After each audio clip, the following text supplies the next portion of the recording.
Assalamualaikum warahmatullahi wabarakatuh. Selamat belajar bersama Bu Main anak-anak. Di pagi hari ini kita akan belajar tema 9. Ya, sebelum kita belajar, Bu Main ingin menyapa kalian. Apa kabar kalian hari ini? Baik-baik semua ya? Sehat? Alhamdulillah.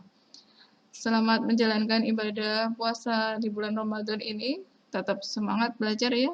Spirit Ramadan kita gunakan untuk spirit belajar. Anak-anak siapkan buku kalian, yaitu buku tema 9. Buku paket sains atau IPA, buka halaman 203 sampai 212.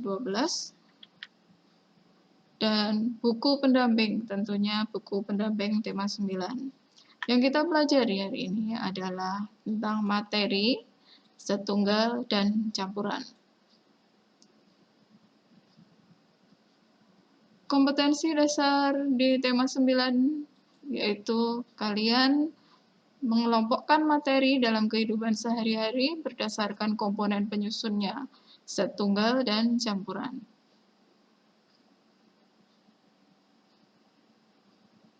Materi, apa itu materi?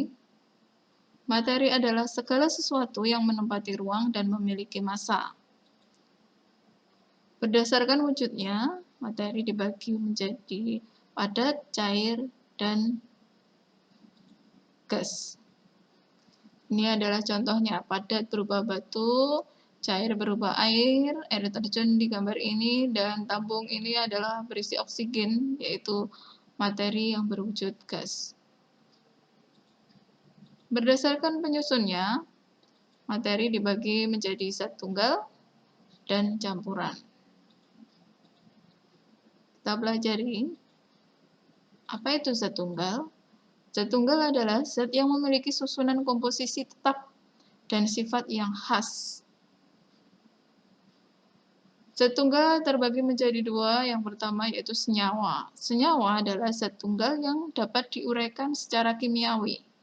Senyawa ada dua jenis, yaitu senyawa organik, contohnya gula, protein, dan lemak, dan senyawa anorganik, contohnya air, garam, dan batu. Jenis zat tunggal yang kedua adalah unsur. Unsur tidak dapat diuraikan secara kimiawi. Mari kita pelajari lebih lanjut. Zat tunggal contohnya adalah seperti di gambar ini. Ya, ini adalah air, gula, dan garam, serta ini emas. Air, gula, garam itu adalah contoh dari senyawa. Emas 24 karat contoh dari unsur yang berupa padat.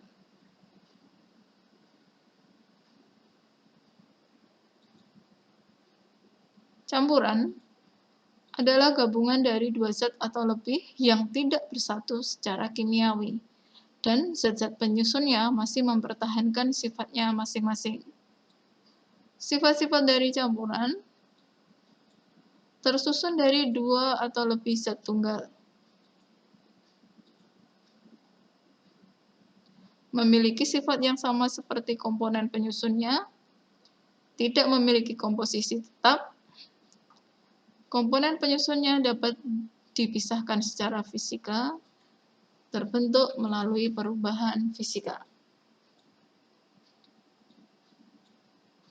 Ini adalah gambar contoh dari campuran homogen. Jadi campuran itu dibagi lagi menjadi campuran homogen.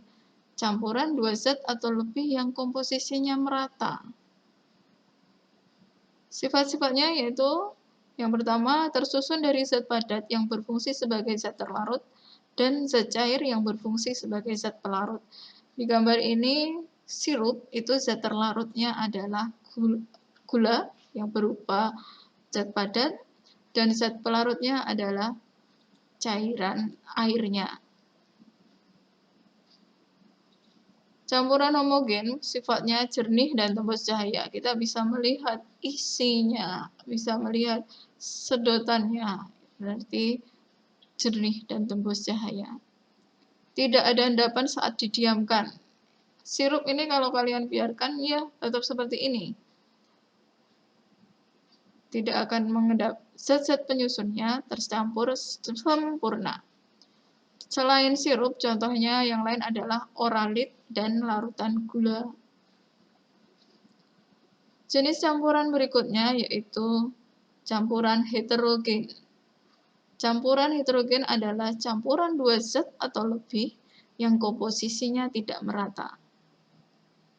Sifat-sifat dari campuran heterogen, yang pertama, partikel-partikel yang bercampur memiliki perbedaan massa jenis besar. Keruh dan tidak tembus cahaya. Terdapat endapan saat didiamkan. Pencampurannya tidak merata. Contohnya yaitu kopi, jamu, dan air dengan minyak. Campuran bisa dipisahkan melalui beberapa cara. Penyaringan. Penyaringan itu adalah metode pemisahan untuk memisahkan bagian-bagian suatu campuran menggunakan alat berpori. Contoh yang biasa yaitu kertas saring kalau di percobaan atau di eksperimen. Kalau di kehidupan sehari-hari yang kita lakukan biasanya adalah saringan yang kita sebut itu ya. Yang kedua, pengkristalan. Pengkristalan itu adalah metode pemisahan dari suatu larutan sehingga tertinggal zat padatnya. Nanti kita akan lihat bagaimana maksud dari pengkristalan ini. Penyulingan, metode pemisahan berdasarkan perbedaan titik didih zat-zat penyusunnya. Penyaringan contohnya seperti ini anak-anak.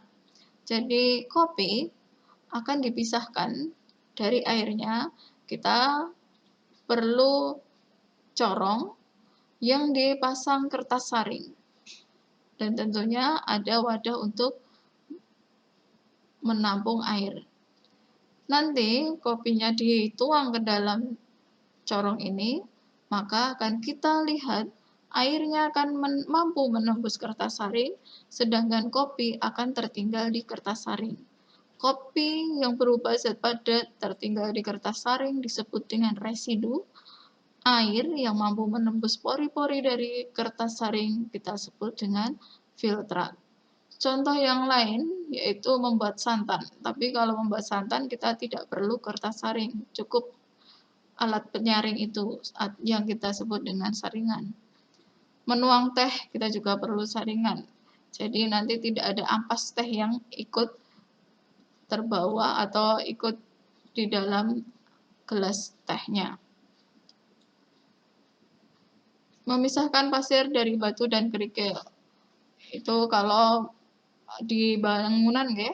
Di bangunan itu kita akan memisahkan pasir dari batu dan kerikil memakai penyaring yang lubangnya tentunya lebih besar dari saringan untuk membuat santan atau menuang teh. Contoh alatnya yang menggunakan prinsip penyaringan yaitu penjernih air, pembuat kopi, dan penghisap debu.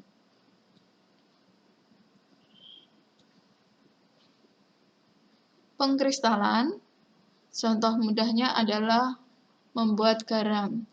Jadi, ketika petani ini akan membuat garam, mereka menguapkan air laut, jadi airnya menguap, tertinggallah garamnya. Ini yang disebut dengan pengkristalan.